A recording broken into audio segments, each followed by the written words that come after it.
Hi guys! You are watching Shexary and welcome back to my channel. So ngayon, ang gagawin talaga natin guys, itetest natin yung mga waterproof na mga makeup or yung mga ibang products na meron ako that can pass as waterproof dahil nga magsa-summer na and alam kong marami sa atin ang magve-vacation. So ito ang aking suot. Baka mamaya hindi siya masyadong obvious pagka nag-makeup ako pero ito yung suot ko dahil mamaya ay lulublub tayo sa water and titingnan natin kung waterproof ba sila and kung Instagram ready rin ba sila. Okay? So, nilapit ko yung mirror ko. Ito siya. Kung nakikita nyo. Kasi yung iba nagre-reklamo. Meron daw nakaharang sa screen ko. Guys, yung mirror ko yun. Dito ko lang siya tinatapat sa aking camera. Kasi para dito rin ako titingin sa angle ng camera ko. Ayan siya. Ito na ang aking face. Very, very bare face. And guys, sorry kung ganito yung nails ko. Hindi siya ganun ka ganda tingnan. Kasi kakatanggal ko lang nung extensions ko. So, pardon me.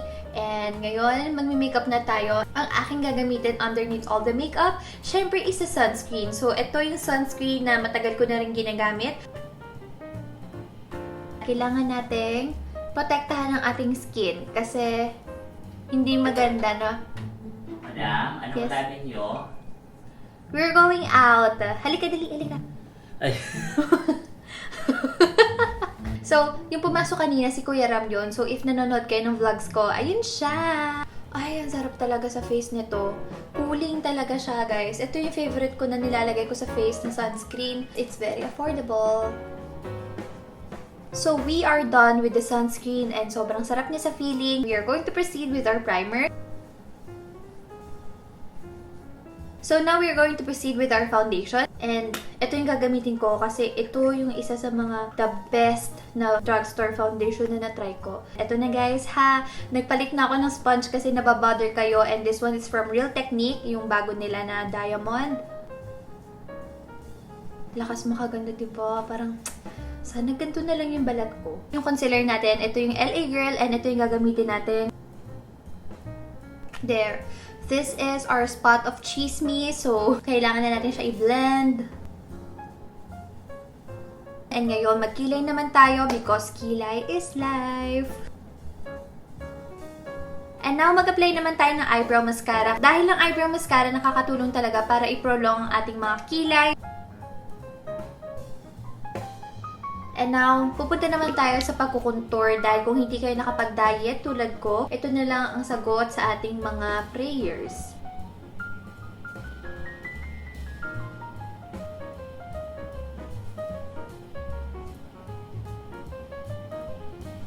We are going to proceed with baking. Yan. So, we are done with our base. Ayan na siya.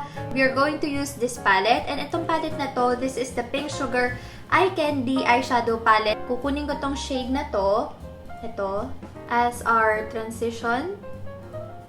So, next naman, itong gagamitin natin na shade and ilalagay lang natin siya all over our lids. So, tapos na tayo sa ating eye. Now, we're going to proceed with our eyeliner. And this is one of the most crucial part ng ating tutorial ngayon dahil ang eyeliner, parang almost everyone needs eyeliner, diba? So, now ngayon guys, tapos na tayo sa ating eyeliner at ang ating eyeliner ay plakadong-plakado at talagang wing eye kung wing eye. So, now ngayon, mag-proceed na tayo sa ating mascara. Prior to that, i-curl muna natin ang ating eyelashes.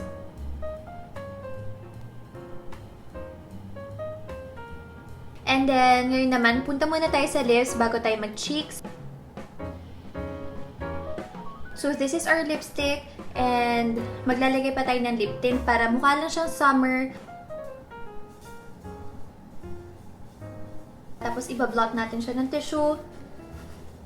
Mukha lang siyang bitten, pero meron pa rin siyang hint ng lip tint. So, ito rin yung gagamitin natin sa cheeks. Alam ko, dapat ginagamit mo yung kamay mo. Pero, mas convenient kasi sa akin kung ganito yung ginagawa ko. Ayan. Tapos, blend natin siya with our sponge. So, now we're going to proceed with our highlighter. And the highlighter that I'll be using is this one from Sleek Makeup. I'll be using this shade. Ayan. Highlight. So, ito na ating full face makeup na itetest natin kung waterproof ba sila o hindi. But prior to that, kailangan muna natin silang iset using this Avene na thermal spring water.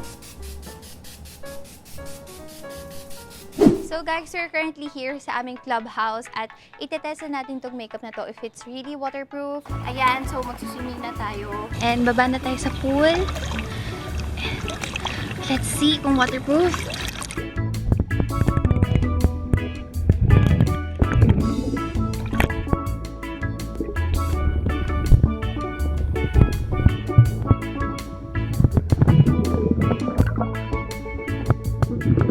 Nakita nyo ito.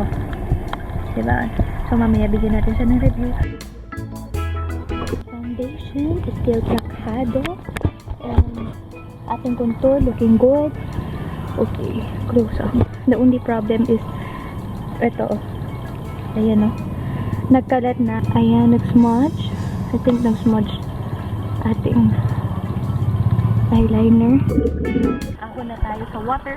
So guys, I'm currently back. So galing tayo sa ating pool. So fresh from the pool tayo. And sorry kung ganito ang aking hair kasi maliligo rin ako nito afterwards. So eto na ang kinalabasan ng ating makeup. And wala akong ginawa dito na kahit ano, I just pat it dry. Kasi usually pagkatapos natin mag-swimming, lalo na't kung may makeup tayo, hindi talaga natin siya nira-rub or what. So okay, now I'm going to give you my recommendations per product. So for my base, like wow. So, for our base, itong Nivea Pro Shea Balm, itong Revlon Color Stay, itong LA Girl Pro Conceal, itong Coty Airspun, Summer Approved siya. And then, for our brows, so makikita mo na yung eyebrow mascara ko ay nandito pa siya. Pero, yung eyebrow pencil ko na ito ay wala na siya dyan. So, this is not okay para sa ating summer. So, this one, don't use this kasi nagra-rub off din siya. But for this K palette na Real Lasting Eyebrow Mascara One Day Tattoo, this is summer approved. So, okay to gamitin for summer and pag magsuswimming.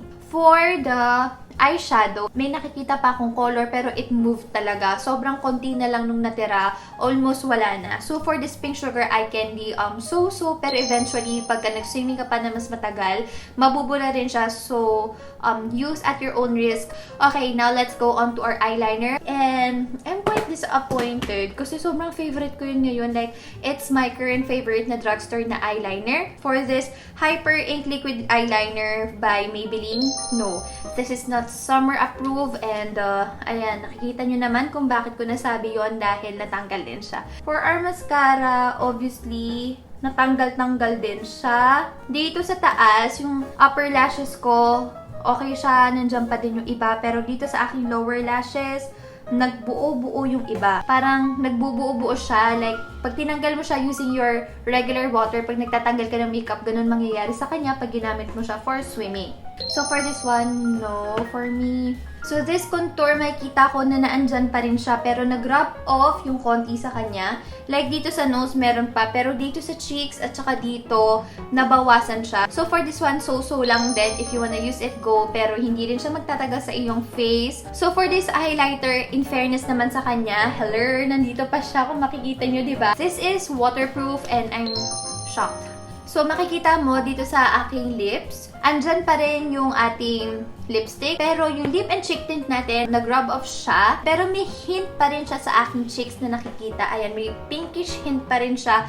Pero sobrang konti na lang. So, para dito sa lipstick na to, yes, nag-work siya. Pero nag-rub off siya. Pero mas marami yung natira sa ating lips kesa dun sa nag-rub off. So, for this one, this is summer approved. And then, dito naman sa ating lip and cheek tint, this one, meron pa rin siya natitira dito ng konting-konti sa aking lips. Mas marami yung nag-rub off. Dito naman sa ating cheeks, meron na lang siyang konting-konting natira. So yun guys, yun ang aking mga komento para sa mga products na ginamit natin. So if nag-enjoy kayo dito sa video na to, kindly give this video a thumbs up. Also, don't forget to comment down below kung meron kayong mga request na mga video na gagawin ko. So yun guys, thank you so much for watching this video and see you in the next one. Bye!